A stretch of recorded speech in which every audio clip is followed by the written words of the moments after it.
How you guys doing, and welcome to my book review portion of my channel. My name is Matt Balducci, high performance men's coach, speaker, Amazon best-selling author, and entrepreneur. And I want to cover the book today, 12 Rules of Life by Jordan Peterson. Now, I will tell you right now, if you don't know who Jordan Peterson is, Google his name. You'll be able to get free content that you can watch over and over and over from over the course of the last decade. This guy is a genius. He's also very eccentric, and I would love to meet him one day. But what I want to talk a little bit about today from his book is my top 4 takeaways, which, by the way, this book is extremely long. You can tell he put a lot of time and energy into this book, and honestly, when you go research Jordan Peterson, you're going to realize that this guy is brilliant. And the fact is that he took all this time to put together this amazing book is absolutely insane. So let's dive in. So again, first and foremost, I want more people to read books. That's why I make this book review channel. So I hope that this makes you want to go pick this book up or pick another book up and read. So let's dive into the top 4 takeaways, which, by the way, I have probably 100 takeaways, but I'll give you my top 4. So the first takeaway that I really loved and resonated with was that he talks a lot about shame, and he talks a lot about comparing yourself to other people. So I think in our world, for whatever reason, and again, he explains the science behind it, but we compare ourselves to everyone else. Where are we at financially? And again, it's kind of crazy. Where are we at happiness-wise? Who our spouse is? What our kids are like? When do our kids walk? When do they talk? And it's interesting because I was trying to think of this from a perspective of what if we were just in our normal 100-person tribes like we used to be, right? So what I discovered when it comes to comparing yourself to other people is if we were in the 100-person tribe, like I mentioned a second ago, then, we would just be comparing ourselves throughout our life, and we would have kind of fallen into our, positions in the world. And a lot of times we just accept that, which is not a good thing either, but we would maybe not compare ourselves so much to everyone else, right? But we do. So the key component is, how can you remedy this? How can you fix it, right? Simplest fix to this is to stop comparing yourself to other people and compare yourself to you yesterday. Are you a day better? So are you healthier? Are you taking more action, right? Or yearly, did you improve every year or quarterly or whatever it might be? And that's how I look at myself, is where was I at a year ago, and is everything in my life better at this point? And if it is, then I have to be happy. I'm just being real. There's nothing like that. That means that you've improved, right? Obviously, we all want exponential growth. I understand that. But again, it comes down to stop comparing yourself to other people. I love it. Number 2 is Price's Law. Okay, Price's Law. Google this. Simply put, if you have a lot, if you already have it, you're going to be able to get more of it. So this goes for happiness, money, better relationships, health, all that kind of stuff. Why is this the case, right? You hear the rich get richer. If you've ever noticed somebody who's extremely happy, they're always happy, right? Things continuously happen to them, and you're like, how does that happen, right? Somebody who's positive, has a lot of positive things happen to them. Simply put, Price's Law.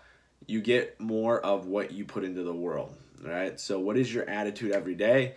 Who are you? Are you nervous? Are you excited? What is it? Are you positive? Are you, when you start making money, you're going to end up, it's crazy. When you start making money, your life gets easier, right? Which is weird because, you would hope that people who didn't have a lot of money, that we can improve their life, but realistically, the more you make, the easier it is to make. And then it just kind of snowballs. So again, Price's Law. Check it out on Google, okay? Number 4, treat yourself like you care. So he did a study in this book which blew my mind. So I don't have a dog, but I know a lot of people who do, and they have animals. And they found that 85% of people take care of their animals better than they take care of themselves. Why? He puts an entire chapter on this, okay? An entire chapter. Simply put, is that for whatever reason, we don't, take care of ourselves because we don't value ourselves as much as we value other people. Again, very weird dynamic, right? So what he really talked about was when a doctor says, hey, take your medicine, a lot of people don't take medicine, right? And they will make sure their dog has medicine. They'll make sure their kids have medicine, which is a good thing, by the way. I'm a father. But they don't take care of themselves. So why is that? Again, read the book. Okay, number 4 is, this was by far my favorite and biggest takeaway from the book. Okay, he actually did a study on lobsters. And you're like, what the hell, lobsters, Matt? And again, I tell people this all the time, and they're like, wait, what the hell is he talking about? So he did a study on lobsters, right? And so how do lobsters function? We're very, very similar to lobsters. So here's the truth, is that a lobster, right, if you've ever seen them, they have these huge claws. And so how do you improve your place in the lobster world is you put your chest out, your claws up, and it basically makes you spread out and take up more space, and you look more confident. So let's say that you're a lobster and you meet another lobster, right?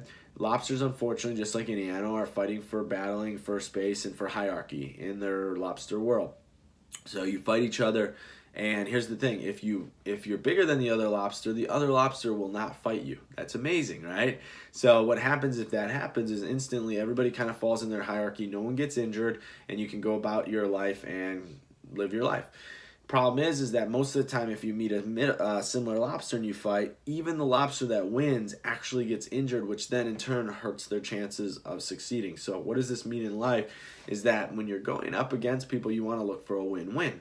Now, I'm not saying you need to like find your place in the hierarchy here, but what I'm telling you is just like lobsters, and this was my biggest takeaway, is that if you walk out with your shoulders back, chest out, you instantly look more confident, you instantly look more powerful, you instantly move yourself up the hierarchy chain, right? So if you think about it from this perspective, when you walk through a door, the first thing that I do now is I do that. I put my shoulders back, head up, and I smile, right? Reason is that when you walk through a door, there's people waiting in the side of the room, and their first impression matters of who you are.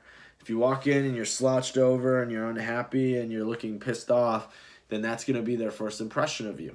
So that's how you move yourself up the hierarchy level. So again, guys, Jordan Peterson's the man. If you ever watch this, Jordan, I hope to meet you one day, and thank you so much for putting all your knowledge in this book. Again, guys, subscribe below. And again, I'm running a high-performance men's program. Check out all my socials at LinkedIn, Matt Balducci, Instagram, Matt Balducci, and Facebook, Matthew Balducci. And again, if you're interested in learning more about my program, send me a quick private message. I'll send you a questionnaire before we chat. So I'll talk to you guys later.